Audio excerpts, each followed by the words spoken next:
Before sunrise, the medieval castle is not a home. It is a machine waiting to be switched on. We think we know this world, a world of kings in shining armor and knights engaged in glorious quest. This is a fantasy. The reality was far more complex, more industrious, and frankly more pungent. For the next few minutes, forget the legends. We are going to explore the castle as it truly was. A fortified town, a ruthless corporation, and a stage for the intricate theatre of power, and it all begins in the dark. The first people to stir are not the nobles, but the dozens, sometimes hundreds of servants who make life possible. The day begins not with a bugle call, but with the lighting of fires, the most critical and dangerous job. In a world built of wood and thatch, an errant spark could destroy everything. Here is our first surprise. The most important man in the bailey is not a soldier, but this man, the blacksmith.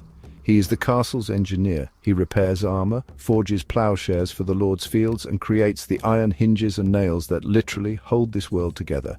He was highly paid and utterly indispensable. Now, the kitchens. A common myth places them in the castle's basement. In reality, most were in a separate building called a detached kitchen. The risk of a grease fire incinerating the Lord's entire residence was too great. And the noise and smell would have been overwhelming. And what are they cooking? Forget feasts of turkey legs.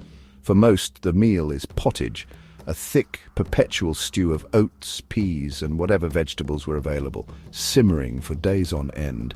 But here is something you may not know. The diet was often healthier than we imagine. They ate very little red meat. Instead, fish from the castle's own ponds, rabbits, and a huge variety of vegetables from the gardens were common. Sugar was a rare spice, like saffron. Honey was the primary sweetener. By mid-morning, the great hall transforms. Before it is a dining room, it is a courtroom and an office. Here the lord or his steward dispenses justice and manages the estate. This was the core of feudal power, the lord's authority to settle disputes, levy fines, and command his people. Later, when the meal is served, this room becomes a rigid map of the social order. The key marker was not the throne, but the salt cellar. Salt was a precious commodity, a preservative.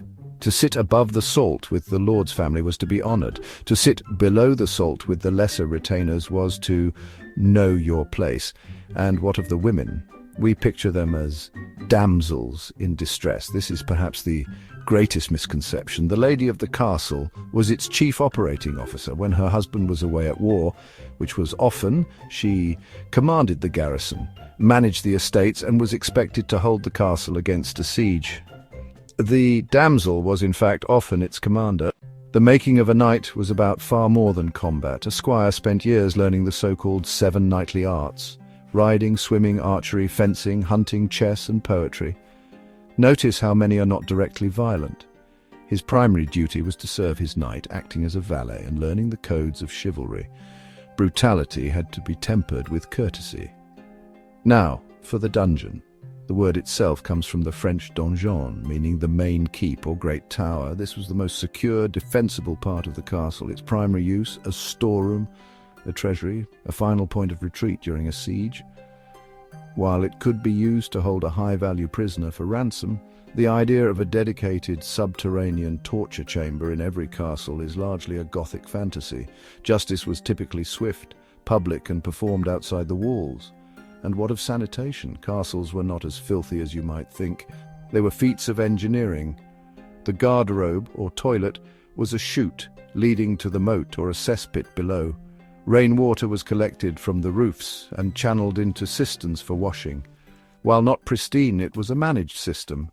As night falls, the machine powers down. The fires are banked, the gates are barred, the world shrinks to the circle of torchlight.